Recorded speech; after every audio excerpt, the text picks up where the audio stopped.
90% of dudes rapping, they ain't nice as me. 98% ain't live the same type of life as me. The judge gave me life and then they sent me where the life is be. That level 4 with depth and vice, the type of stuff they like to see. Two choices, fight or flee. I refuse to die a chump. I never been a mark, but damn, it's scary when that riot jump. I seen dudes cry, get pumped, and some sexually brutalized.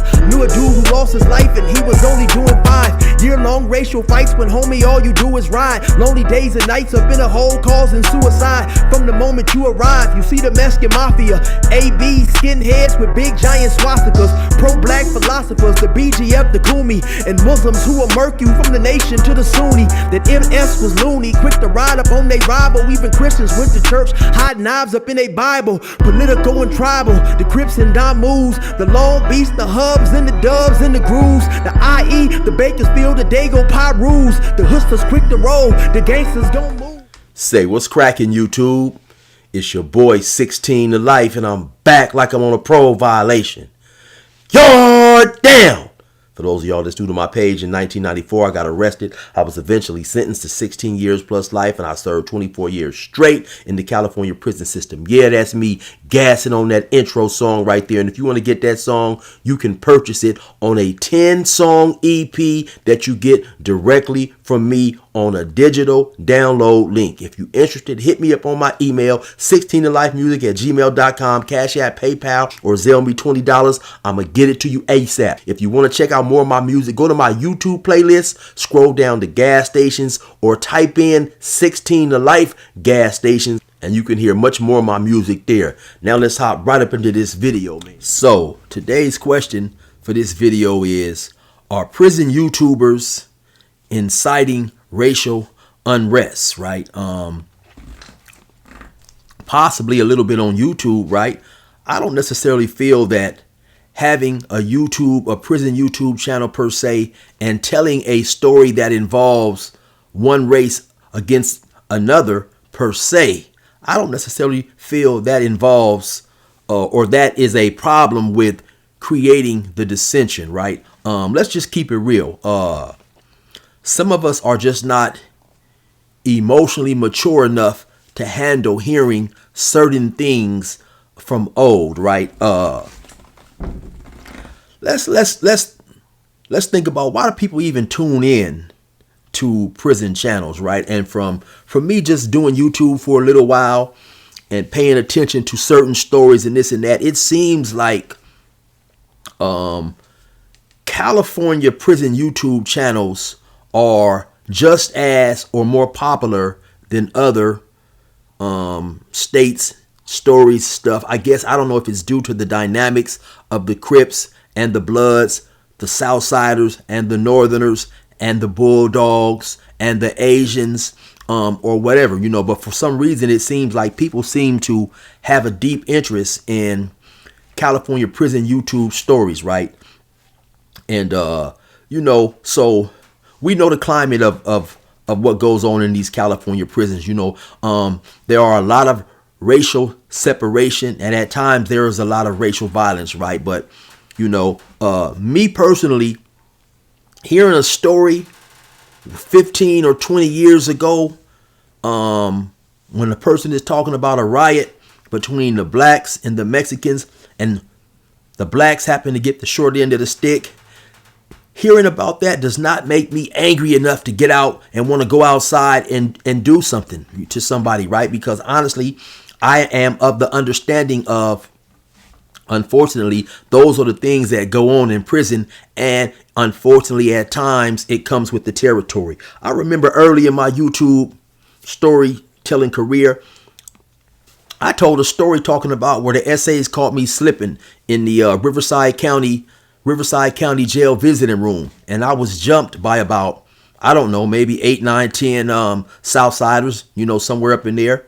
And I was telling the story basically, you know, in a good natured way, smiling and laughing. And you know, a black dude hit me up in the comments like, hey man, how can you sit up there and tell that story and smile about it and laugh about it and so on and so forth? Well, you know, to me, honestly, like I said, man, it comes with the territory, and I've always been a good-natured dude. I laugh about a lot of things that some people may not find humor in, right? But I have also told stories about being jumped by black people. being jumped by Crips and Bloods or whatever. It comes with the territory, right? So, probably with the exception of only one YouTuber, I have heard many people, Mexicans and blacks, who tell prison stories admit that everybody takes losses on each side at some point in time. You've got the Pisony Felony channel. He's told stories about both sides taking losses. There are many other channels, who have told stories about wins and losses on both sides, right? And so that's just something that comes with the territory. So once again, I'm back at, why does a person tune in and choose to watch these stories, knowing that these stories is going to get him upset, knowing that these stories is going to get him irate, when these are the things that occur in prison, right? I seen a dude recently, Santo G, right? Shout out to Santo G, no disrespect to him or whatever. But I seen him saying something about, basically, I had titles that was, hypocritical or on the lines of racism. And he went through a few of my channels, a few of my titles. One of the titles that he mentioned was blacks versus Asians versus the Mexicans, where basically I was talking about, in Ironwood, we had got into a riot with the blacks and the Asians, and then the Mexicans looked outside the Southsiders and assumed that due to the riot and the fighting was going on what was known as their basketball court, and they could only see, because the distance from the court to the building was maybe 30, 40 feet, maybe a little further than that. So whoever looked out, he mistakenly assumed that since he saw black and brown people fighting, that the blacks were fighting the Mexicans, and then something jumped off in that particular building and ensued, right? That was a story from like 2001, 2002, right? And so I just feel like if a person tells a story, you present the story the way it happens, you don't disparage either side. What's wrong with relaying a prison story as opposed to showing a current event? Like if I show, if something comes up like tomorrow where, you have one race jumping the other race, and I show that story, right? And I show whatever individual was being jumped, I show him being jumped. To me, that's going to incite and create a different type of fire in an individual, as opposed to telling a story that happened 25, 30 years ago, because that is current, right? And also I seen Santo G in one of his own videos, before he done the video talking about my video was creating dissension. I seen him a couple of days before that say something along the lines of, and I'm paraphrasing here, he comes up with certain titles because they're clickbait. And so he didn't necessarily mean clickbait. What he meant to say is basically, or what he should have said is, titles that basically pull in the person watching. Because of course, when I do a story, regardless of what I'm talking about, I'm going to try to come up with the most creative title that, of course, fairly describes what's going on to draw in the viewers. So if I do a story on the Southerners and the blacks getting into it, say in 2000, why would I name the video doing laundry in prison on a Wednesday?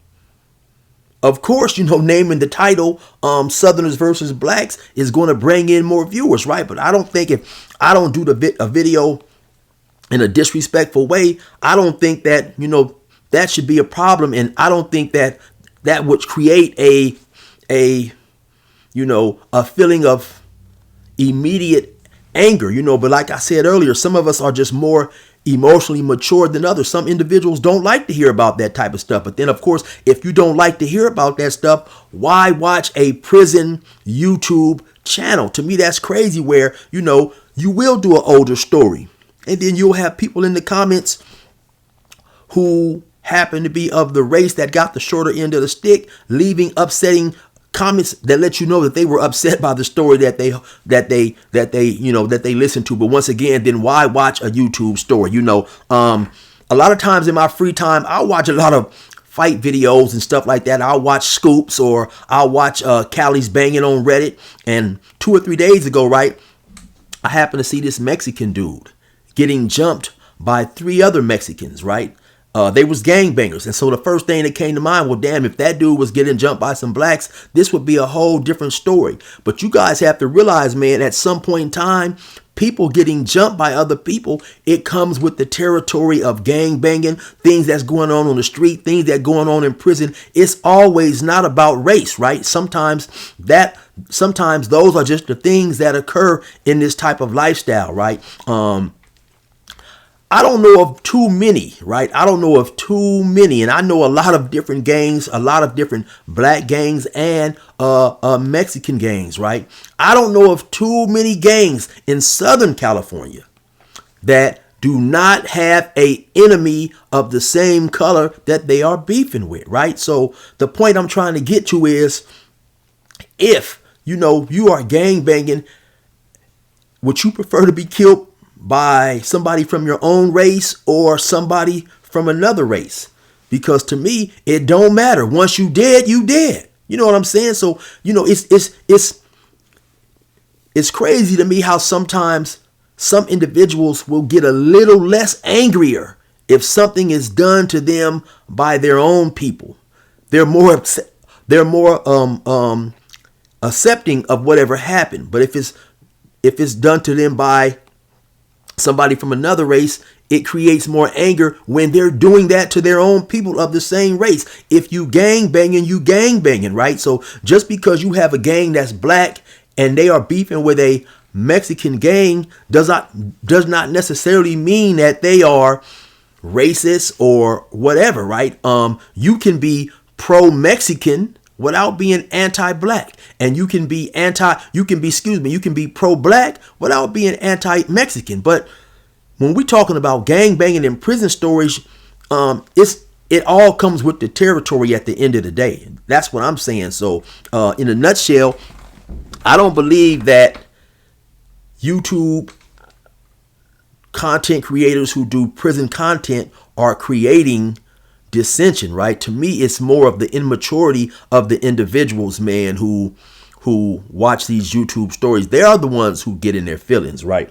I hear at times, people will say that Damian Porter is racist, right? I've seen Damian Porter, and in my opinion, right, he has the best California prison stories going right now, because what do you tune in? What do you tune in to these prison channels to hear? You tune in to hear these violent type of stories. You know what I'm saying? And so, I've always liked stuff like that. I've always liked Westerns. I've always liked real mafia books, books that relate to street elements and stuff. So, I mean, for whatever reason, at times you have individuals who will like the gory side and the violence of what's going on. So why do we tune into these stories, right, if we don't want to hear this type of stuff? I've never heard Damian Porter disparage or talk bad about other races or whatever. He just gives a story. I've heard him tell stories where, blacks have took the short end of the stick, Crips and Bloods. I've heard him tell stories where Hispanics have took a loss, right? But he tells the story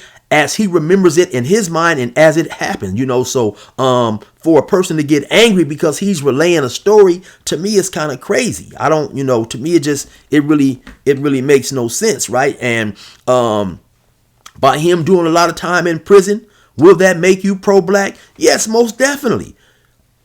A Hispanic person doing a lot of time in prison, that will make him pro-Mexican or whatever, right? So at times it comes with the territory, right? So I think if we all had a little bit more, we had a higher level of emotional intelligence, we wouldn't get all worked up behind these stories. Either we could listen to the story without getting in our feelings, or plain and simple, just stop watching. I don't understand that, right? So, I just wanted to come and address the topic was prison YouTubers creating dissension. And honestly, I just don't believe telling a story per se is creating the tension. I think it is the immature people watching who are too emotionally invested. And of course, we all are going to emotionally identify with people who look like us first and foremost, right? But at the same time, man, we have to realize it is what it is, man. These individuals sign up for this type of stuff, knowing what's going on, knowing what's going to happen, and it comes with the territory, right?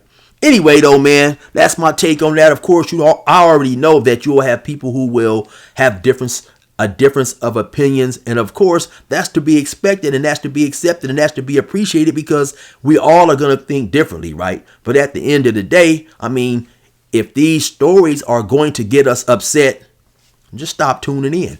Anyway, man, you already know what it is. It's your boy 16 to life. Resume normal program.